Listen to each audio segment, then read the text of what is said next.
Alors bonjour Dominique Jamais. Bonjour. Merci de nous recevoir chez vous.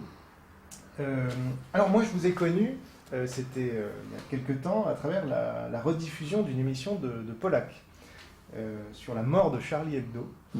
Et est-ce que vous pouvez nous expliquer pourquoi cette émission est devenue culte, enfin ce programme en général et cette émission en particulier est devenue culte? Je ne saurais vous dire, parce que moi je ne la regarde pas particulièrement. J'en entends parler de temps en temps de cette émission, et je pense qu'elle est devenue en effet culte ou quasi légendaire à cause d'eux et par rapport à Charlie Hebdo et à Coluche. C'est bien ça, notamment. Hein. Enfin, il y avait eu tout un tas de choses, notamment un journaliste de Minutes qui avait reçu un cendrier. Effectivement, oui, Jean Bourdier. Voilà. Sauf erreur, moi je regarde par là parce qu'il y a un magnifique dirigeable. Ah oui. Non, pour moi, dans mon souvenir, si je ne me trompe pas d'émission, hein, je suis désolé d'être aussi imprécis, de commencer par de l'imprécision, mais autant vous dire comment je vois les choses. Cette émission, je ne l'ai jamais revue, je crois savoir de quoi il s'agit, j'y ai souvent vu faire allusion, c'est l'émission où les gens de Charlie Hebdo étaient un peu déchaînés, même beaucoup déchaînés, peut-être avaient-ils fêté la disparition de leur hebdomadaire. Effectivement, il y avait Jean Bourdier de Minutes et peut-être quelqu'un d'autre encore de Minutes. Je crois que ça avait été que les mots, les injures et même un cendrier, vous me le rappeliez, avaient volé bas. Moi, j'en conserve un souvenir désagréable, pour autant que je me rappelle, car si je me souviens bien, Coluche avait été assez désagréable. Aussi, c'est bien il y cela. avait Gainsbourg aussi. Il y avait Gainsbourg, mon Dieu, comme le temps passe. Voilà. Et donc, moi, ce que j'en ai retenu, notamment, c'est que la liberté d'expression était finalement assez mal défendue par des gens qui se disaient de gauche et qui insultaient, vilipendaient, demandaient à ce que Minutes s'arrête, etc., finalement. Nous entrons là dans le vif du sujet, immédiatement, parce que ce qui est certain, et là je vais sortir de l'imprécision, c'est que les gens de Charlie Hebdo avaient illustré, comme ils continuent à le faire bien souvent, et comme beaucoup de gens continuent à le faire, l'idée qu'il faut la liberté d'expression, qu'elle est inséparable de la démocratie, et qu'elle doit être totale, sauf si, car ils adhéraient naturellement à l'idée que certaines expressions ne doivent pas être libres, en quoi ils cessaient d'être anarchistes, libertaires et défenseurs donc de la dite liberté d'expression, que certaines expressions constituent des délits ou des crimes et donc échappent à ce qui devrait être le droit commun, c'est-à-dire la liberté. Et c'est une pensée ou une doctrine qui est professée sans honte par beaucoup de gens, y compris par ceux qui se disent les plus démocrates, et qui a aujourd'hui, pour elle, cette opinion, la sanction de la loi. Alors ça, c'était dans les années 80, et depuis, oui. On a constaté que la télé s'est aseptisée. Alors pourquoi, selon vous? Est-ce que vous constatez la même chose déjà, et pourquoi? Vous croyez que la télévision est moins vive qu'autrefois? Ça ne me frappe pas. Alors, je vous donnerai quelques exemples après. Voilà, j'aimerais bien que vous me donniez des exemples, parce que certes, il y avait cette fameuse émission de droit de réponse, espace de défoulement, espace de pluralisme, de pluralité quand même des opinions et des tendances, et cette émission n'existe plus, et cependant, d'une manière générale, que ce soit à travers Canal+, que ce soit... non, c'est plus vrai peut-être pour la radio. Il me semble, si vous voulez, que le pluralisme est peut-être encore moins présent, là je vous suis, est peut-être encore moins respecté aujourd'hui qu'il ne l'était, mais qu'il y a en revanche peut-être plus d'insolence. Alors savoir si cette insolence entre dans le cadre de ce qui est toléré et est donc parfois, souvent, une fausse insolence, c'est bien possible. Mais vous voyez, je pense que ça s'équilibre un peu. Droit de réponse devenu émission culte, pas seulement celle dont vous me parliez, mais en règle générale, était effectivement une émission où s'exprimaient des gens venant d'à peu près tous les horizons, mais c'était un exutoire, mais c'était une exception dans le paysage d'alors, déjà. Alors justement, un exemple pour illustrer ce que je Donnez-moi un disais. exemple. En 1990, Christophe de Chavannes reçoit Serge Ayoub, donc alias Batskin, pour débattre avec Harlem Désir. Donc Serge Ayoub, c'est l'ancien leader. À l'époque, il était le leader des skinheads de Paris et même plus. Pourquoi ce débat est-il impossible aujourd'hui à la télévision ? Et il s'est bien passé à l'époque Il s'est passé, en tout cas. Je renvoie les auditeurs à la vidéo qui est sur l'INA. Au moins ça discutait. Et puis à la télévision, sur la première chaîne de télévision française quand même, à 1 heure de grande écoute. C'est probablement, donc là on va se rejoindre, c'est probablement que même si, comme je viens de vous le dire, il y a peut-être plus d'insolence éparse, diffuse ici et là, et parfois même jusqu'à l'excès, il n'empêche que le cadrage, que le formatage des esprits est plus répandu encore, certainement, qu'il y a 25 ans. Il y a 25 ans, il était plus que 25 ans auparavant. Cela n'a pas cessé de progresser.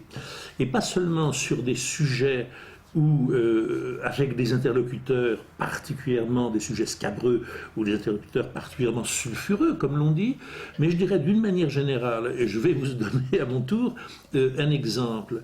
Le fait, la réalité du formatage des esprits, de l'encadrement des opinions, et donc par là même de la liberté d'expression, de la diminution de la diversité dans les têtes, pas seulement autour des tables, c'était déjà quelque chose qui existait déjà et qui s'est manifesté fortement lors des 2 campagnes autour du traité de Maastricht et ensuite du traité de Lisbonne, où on est un peu loin là de M. Ayoub, dit Batskin, mais ce qui m'a frappé lors de ces 2 campagnes, c'est que l'immense majorité, voire la quasi-totalité des meneurs de jeu, des présentateurs, des animateurs et des participants étaient alignés sur la position suivante: il va de soi qu'on ne peut pas être hostile à la progression de l'unité européenne, on ne peut pas être hostile au principe de l'union des 12, puis 15, puis 27 pays. Être hostile à l'Europe telle qu'elle se construit, c'est faire preuve d'un obscurantisme incroyable, c'est faire preuve d'un esprit de réaction stupide, c'est se mettre en dehors du champ, c'est être en dehors du cercle de la raison, comme on a dit, en dehors du cercle des gens civilisés. Donc il est entendu que nous discuterons très très librement de l'Europe, du traité de Maastricht ou du traité de Lisbonne, mais étant entendu qu'au départ, on ne peut qu'être pour. Donc c'est un exemple plus important, me semble-t-il, et non moins significatif à sa façon, du rétrécissement de la tolérance, du rétrécissement de la liberté dans les esprits, dans les têtes. La loi Guesso, les lois qui répriment le négationnisme, notamment comme un crime, c'est une chose, mais il y a des lois non écrites qui sont, à mon avis, encore plus graves, encore plus néfastes à la liberté d'expression, à la liberté des opinions, à la diversité des opinions. Ce sont ces lois non écrites qui disposent que on ne peut qu'être à l'intérieur, on ne peut être admis à s'exprimer, on ne peut être invité et admis à s'exprimer que si l'on a montré patte blanche, que si l'on a fait allégeance à un certain nombre de principes. C'est vrai sur le plan politique, c'est vrai sur le plan moral, c'est même vrai, comment dire, sur le plan de discussions qui touchent à l'intime. Lorsque l'on constate sur le plan des mœurs, et entendez-moi bien ce que je vais vous dire, j'espère n'être pas trop compliqué, non? Ça va? Pour l'instant, entendez-moi bien. Si je suis hostile à la loi Guesso, cela ne veut nullement dire, soyons clairs, que je partage de si loin que ce soit les opinions des négationnistes. Si je vous dis, comme je le pense, qu'il est scandaleux tout simplement que l'on ne puisse pas exprimer une opinion favorable à la pédophilie. Ça ne veut pas dire en aucune manière que je sois ni pédophile professionnel ou amateur, ni partisan de la pédophilie. Mais ce que je constate, c'est que le marquis de Sade, mort il y a un peu plus de 2 siècles, dont il est de bon ton de vanter la prose et de faire un des grands écrivains, l'un des grands penseurs du XVIIIe siècle finissant. Qui est de la Pléiade. Qui est dans la Pléiade, donc qui est, comment dirais-je, qui est admis, qui est reconnu, qui est célébré, comme Céline, dans un registre différent. Le marquis de Sade, qui fait l'admiration de tant de beaux esprits, est quelqu'un qui ne pourrait pas prononcer le début d'une phrase ayant trait à ses opinions en matière de mœurs aujourd'hui. Pensez que quelqu'un comme André Gide, pape révéré des lettres françaises, entre 1920 et sa mort, 1952, si je me rappelle bien, est quelqu'un qui aujourd'hui serait tout simplement poursuivi devant les tribunaux et qui ne pourrait en aucune manière défendre, s'il le souhaitait, son point de vue. On est plutôt dans la régression d'une manière générale. C'est vrai en politique, c'est vrai s'agissant de la Deuxième Guerre mondiale, du fascisme et de sujets comme celui-là, et c'est vrai même en matière de mœurs. Pour l'ensemble des Français, la quasi-totalité des Français, au regard de la justice, au regard de la radio, de la télévision, la pédophilie, c'est forcément confondu avec le crime de ceux qui aiment tant les petits-enfants qui les découpent en morceaux. Il n'y a pas la moindre différence qui soit faite dans l'opinion entre Frédéric Mitterrand et Marc Dutroux. C'est pareil. À telle enseigne que, voyez, quelqu'un comme Gabriel Matzneff est quelqu'un qui a pu exprimer librement sa prédilection pour les mineurs et, je crois, accessoirement les mineurs pendant les 30 premières années de sa vie. Et puis, depuis maintenant 30 ans, il est mis à l'index, par les mêmes d'ailleurs qui, paradoxalement, mettent le marquis de Sade dans la Pléiade.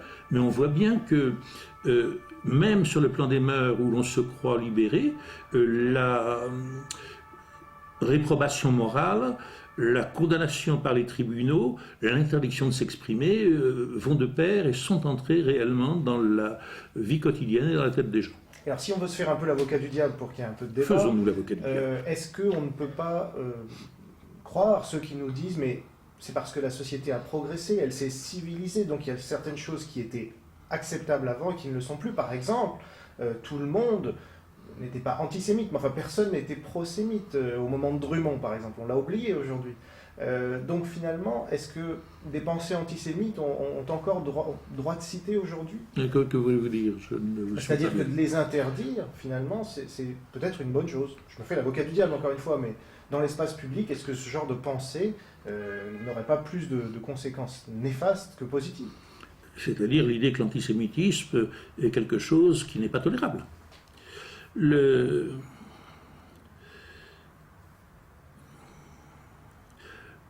On affecte depuis longtemps, et plus particulièrement depuis les lois mémorielles, l'antisémitisme de toute la charge du génocide, du massacre, de l'Holocauste, appelez ça comme vous voulez, des Juifs.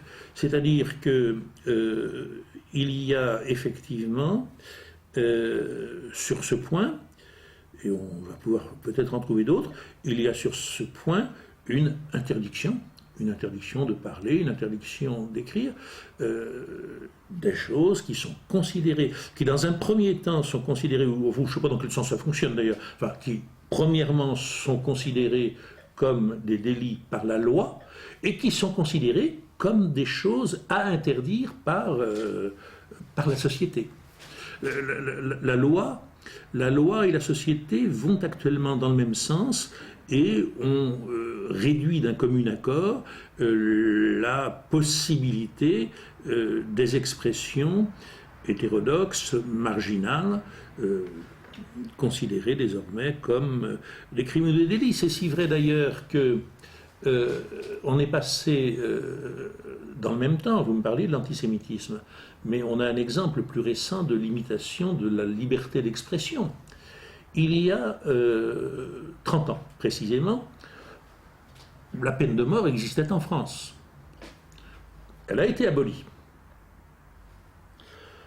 Apparemment, d'ailleurs, il semblerait qu'une majorité de Français sont d'accord avec cette abolition et sont devenus hostiles à la peine de mort, alors qu'autrefois, il y avait plutôt une majorité de Français, massive il y a longtemps, et encore substantielle il y a quelque temps, qui étaient favorables à la peine de mort. Mais ce qui n'était pas prévu au moment où la peine de mort était abolie, c'est que dire que l'on est partisan de la peine de mort serait considéré comme un délit, à telle enseigne que lorsque Robert Ménard, il y a quelque temps, sur iTélé, a fait savoir, a osé dire que lui, personnellement, pensait que la peine de mort, que c'était une erreur d'avoir supprimé, et que dans certains cas, il n'y serait pas hostile, il a été immédiatement rappelé à l'ordre par son rédacteur en chef et dûment averti qu'il avait intérêt désormais à ne pas exprimer une opinion aussi scandaleuse. Donc, cela signifie-t-il que la liberté d'expression doit être totale, selon vous?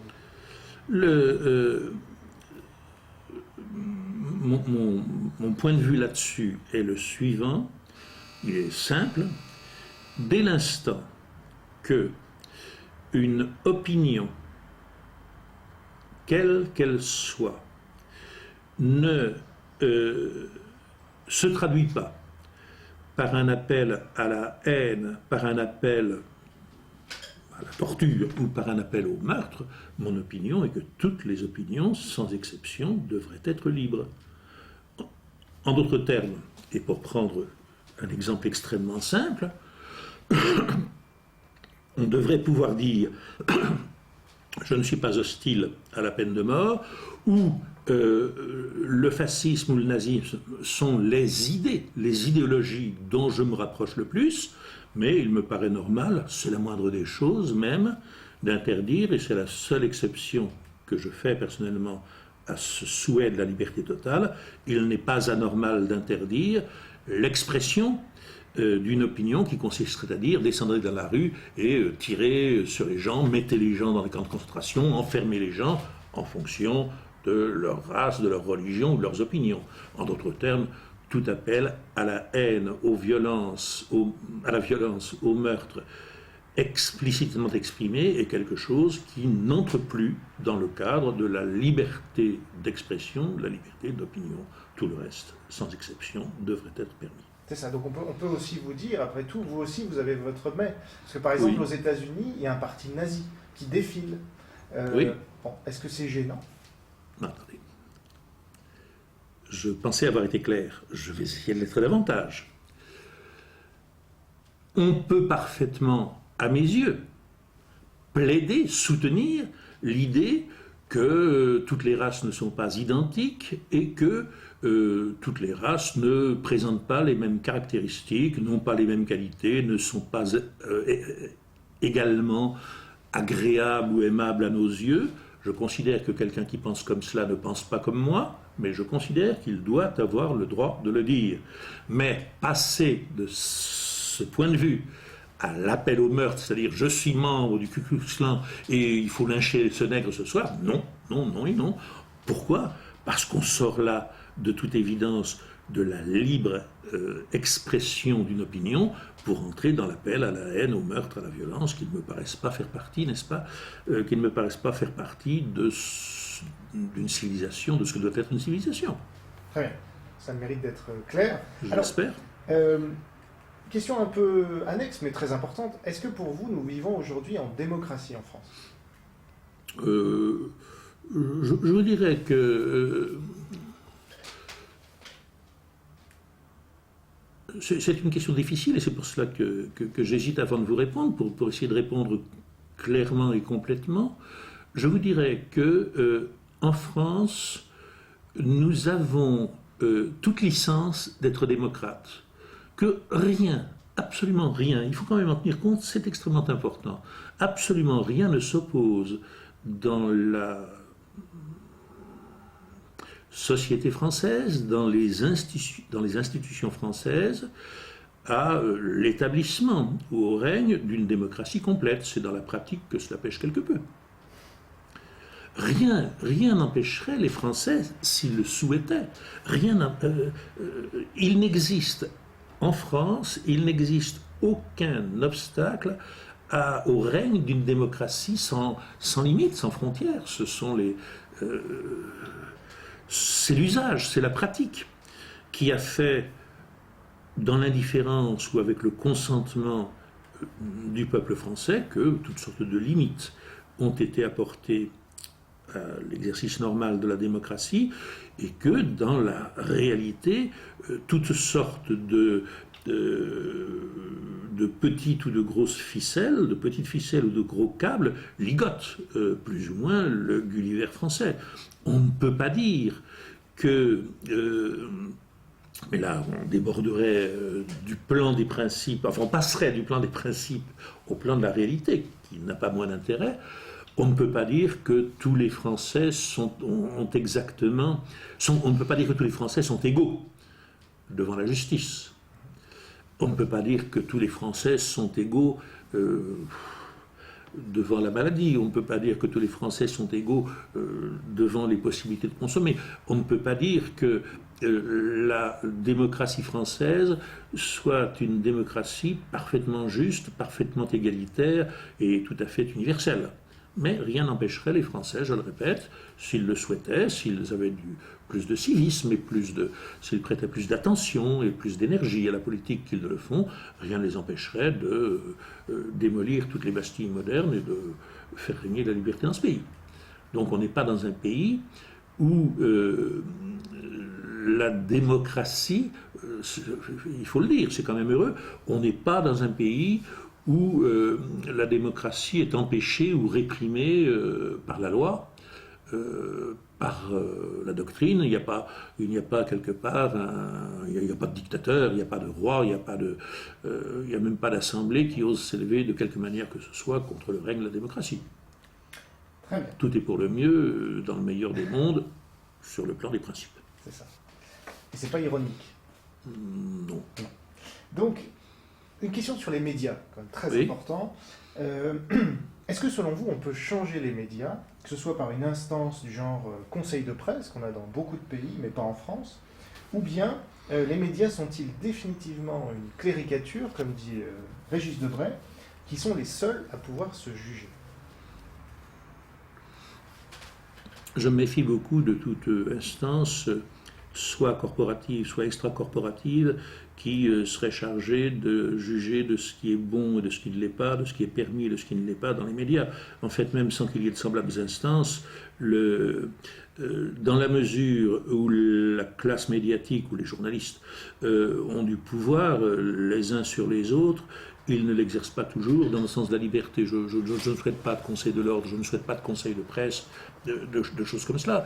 Je crois que la responsabilité de la situation de la presse en France est largement à partager entre les journalistes qui, pour toutes sortes de raisons, ont dans leur grande majorité, dans leur très large majorité, abdiqué toute idée de liberté et d'indépendance, entre les propriétaires des médias qui non plus généralement ne favorisent pas, n'ont pas d'intérêt dans le règne de la liberté, et puis le public est également responsable. Ce qui me ramène aux considérations générales et vagues que je tenais à l'instant sur la démocratie. Voilà un exemple que j'avais oublié. Absolument rien, je dis bien rien, sur le plan des principes, sur le plan de la loi, rien n'empêche un journal, une radio ou une télévision réellement libre, réellement pluraliste, réellement voué à l'information ou à la vérité. Rien n'empêche l'existence de médias, de presse écrite, de radio ou de télévision qui feraient véritablement leur métier. C'est seulement dans la réalité que tout l'empêche, qu'on n'a pas l'argent pour cela, ou l'argent qu'il faudrait pour cela n'est pas mis à la disposition de ce genre de projet, et le public n'est pas disponible non plus. Il faut bien voir les choses en face. Dans l'état actuel de la société française, la société elle-même porte une large part de responsabilité. Est-ce que vous pouvez développer ça? Parce que est-ce que vous dites que les gens sont trop bêtes, en gros? Ou est-ce que j'ai mal compris? Trop indifférents. Oui. trop peu soucieux de quelque chose qui, on le répète assez, est un pilier essentiel de la démocratie. La liberté d'expression dans le pluralisme des opinions, c'est un pilier essentiel d'une véritable démocratie. Et ce pilier s'est délité, s'est effrité, est rongé de toutes sortes de manières, n'existe pratiquement plus, de par, comment dirais-je, pour des raisons matérielles et à cause de l'indifférence du public à cela. Soyons plus précis. Et là on est au cœur de ce sujet de liberté d'expression, me semble-t-il, la liberté des opinions, enfin de la liberté d'expression et de la pluralité des opinions. Il n'y a le rapport entre ce que pensent les Français, entre les différents courants de pensée entre lesquels ils se partagent et leur représentation médiatique, est un rapport tout à fait biaisé, tout à fait faussé. Il y a, quoi que l'on en pense, il y a à l'heure actuelle une majorité nette de Français qui ne se reconnaissent ni dans le Parti socialiste, ni dans la majorité actuelle, l'UMP, c'est-à-dire ni dans le MoDem, ajoutons le MoDem pour faire le poids. Et les Verts, Pas tout à fait. Non, je me suis pas tout à fait. Oui, non, je reprends, et j'essaie d'être clair, il y a à l'heure actuelle une majorité de Français qui ne se reconnaissent ni dans le Parti Socialiste, ni dans l'UMP, ni peut-être même dans le MoDem. Je veux dire, donc, il y a une majorité de Français qui n'appartiennent pas au cercle de la raison et qui ne communient pas dans le respect des valeurs et des forces qui est celui des trois partis que je viens d'évoquer. En d'autres termes, disons les choses d'une autre manière, il y a une majorité de Français qui ne sont pas acquis au mondialisme, au libéralisme, au libre-échangisme, à l'inégalité sociale, au monde tel qu'il est. Cette majorité substantielle de Français, je dirais 55-56% des Français, d'après tous les recoupements que l'on peut faire, n'est pratiquement pas représentée dans les médias.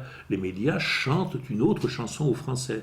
Et pour entrer dans le détail, s'il y a à l'heure actuelle, comme on le dit, 15-20% de Français qui se sentent plutôt proches du Front National, s'il y a 10-15% de Français qui se sentent plutôt proches de l'extrême gauche, qui sont d'extrême gauche, parti de gauche, NPA, etc., et même, enfin c'est plus discutable, même les Verts, ces gens-là ne disposent pas d'une représentation médiatique correspondant à leur nombre et à leur réalité. Donc, c'est dû au fait que la presse est fondamentalement entre les mains de puissances financières ou de puissances politiques, entre les mains de l'État ou de capitalistes, qui, comment dirais-je, sont d'accord, eux, pour le mondialisme, pour le libre-échangisme, pour le libéralisme, et je dirais en gros pour que rien ne change, et ces gens-là font attention à ce que rien ne change. Alors, mes deux dernières questions, vous écriviez dans Bakchiche, ce que j'ignorais, mais oui.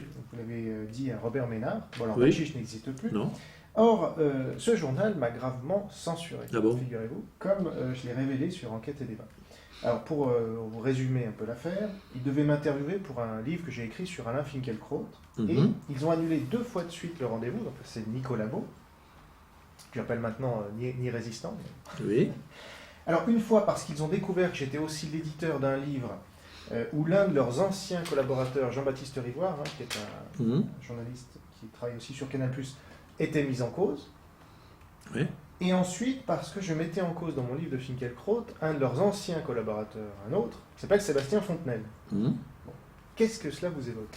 Alors, j'ignorais tout de cette histoire. Je vais vous dire 3 choses. La première, c'est que j'ai effectivement écrit dans Bakchiche pendant les 3 derniers mois d'existence de ce charmant journal, et j'ai été libre d'y écrire ce que je voulais. Bon, ce qui est la moindre des choses, s'agissant d'un journal de ce genre. Bon. La deuxième, c'est que je ne peux pas répondre à la place de Nicolas Beau ou de tout autre responsable de cette annulation, mais il me semble que vous donnez, c'est ma 3e réponse, il me semble que vous donnez vous-même la réponse à la question que vous posez, c'est parce que vous aviez pris à partie, en somme, des gens qui collaboraient à Bakchiche que Bakchiche vous a censuré. Mais est-ce que vous trouvez ça normal? C'est ça ma question. Attendez, alors là... alors là mais sortons de Bakchiche. Non, mais j'ai bien compris. Non, mais vous allez voir pourquoi je ris. On aborde, par le biais de ce que vous venez de me dire, un autre aspect de la presse et de ses relations avec la liberté, la vérité ou le monde extérieur, qui demanderait à lui seul tout un développement, tout un livre. Vous me donnez là, en somme, un exemple, je le répète, je ne veux pas parler à la place de Nicolas Beau, je ne sais pas ce qu'il y avait dans sa tête, mais enfin, d'après ce que vous dites, il me semble que Bakchiche a donné là un exemple de corporatisme, copinage, défense de son personnel, etc., qui caractérise à peu près sans exception tous les médias. Il est vrai que dans un monde idéal, un journal, une radio, une télévision devrait ne pas tenir compte des offenses qui leur ont été faites lorsque il s'agit d'autre chose. Dans la réalité, ils le font. Que ce soit par le biais du copinage, que ce soit par le biais de l'exclusion, qui est l'autre face, bien souvent, du copinage, les journaux ne sont pas exemplaires, c'est évident. Bien, alors ma dernière question, alors je ne sais pas si vous êtes au courant, mais le 21 mars prochain, donc dans quelques jours, il y aura un procès en appel de Jean-Baptiste Rivoire, dont je parlais à l'instant, qui est journaliste de Canal+, et qui a été condamné en première instance pour violence volontaire sur Didier Contant, donc qui est un autre journaliste, qui a été retrouvé mort en bas de chez lui, alors qu'il s'apprêtait à publier la deuxième partie d'une enquête dans Figaro Magazine sur l'assassinat des moines de Tibérine. Donc apparemment vous ignorez tout de cette affaire. Tout. Et alors la thèse de Contant, donc le journaliste qui est mort, c'était que le GIA avait agi seul. Bon. Alors, donc vous ne connaissez pas cette histoire, mais comment expliquez-vous qu'à part Jean-François Kahn de Marianne et l'Humanité qui a fait un papier, aucun média n'en ait jamais parlé alors qu'un journaliste est mort? Mais je vous confirme que j'entends pour la première fois ces deux noms, je ne les connais pas, et j'entends pour la première fois parler de cette histoire, je ne la connais pas. Et quel sera exactement le thème du procès? Le procès, c'est l'appel de Jean-Baptiste Rivoire qui a été condamné en première instance pour violence volontaire sur la personne de Didier Contant. Et personne n'en a parlé? Alors, moi, je suis allé aux assises du journaliste de Strasbourg, où j'avais toute la profession face à moi, et il débattait de la charte de déontologie journalistique, etc. J'ai pris la parole, parce qu'on me l'avait donnée, mais en fait, on n'a pas voulu me la laisser trop longtemps. Oui. Et j'ai expliqué cette affaire, ça n'a interloqué personne, alors que je sais, moi, que beaucoup de gens sont au courant, de toute façon. Mais que... Voilà. Je ne l'étais pas, je le suis partiellement grâce à vous. Mais les violences volontaires dont vous parlez, c'est quand même pas la mort de cet autre journaliste. Alors non, c'est la calomnie qui aurait pu entraîner la mort par suicide, et il y a même un doute sur le suicide. Mais voilà, c'est toute cette affaire, c'est assez macabre, certes, mais il y a quand même un journaliste qui est mort aujourd'hui, et d'autres journalistes qui continuent de travailler, quoi. Et qui était journaliste où, ce monsieur Contant? Alors il était patron de rédacteur en chef de Gamma, et après il travaillait aussi pour le Figaro Magazine. Le Gamma, l'agence photo, vous voulez dire? Ah oui. Ouais. Donc c'est quand même pas n'importe qui, et justement, en plus sur une affaire aussi sensible que les moines de Tibérine, dont quand même tout le monde parle, il y a eu ce film des hommes et des dieux, comment vous expliquez qu'il y ait cette omerta, que personne n'ose en parler, et que Jean-François Kahn, quand il avait osé en parler, il s'est tout de suite pris un procès en diffamation, qu'il a même perdu en première instance, mais qu'il a gagné en appel. Et que nous, on a fait le livre de cet auteur, et qu'il a été condamné en diffamation. Et de ce procès non plus, je n'ai pas entendu parler. Il semble que M. Contant donc, avait touché à des sujets dangereux. Je vous le répète, et faites-moi l'honneur et l'amitié de me croire que j'ignorais tout. Hein, jusqu'au nom du protagoniste. Mais je sais, vous savez, que nous vivons dans un pays... alors là, comment dirais-je, l'idéal de la démocratie est loin d'y être réalisé. Vous savez que nous vivons dans un pays où le fils d'un général ayant commandé les services secrets français peut tomber par la fenêtre de son appartement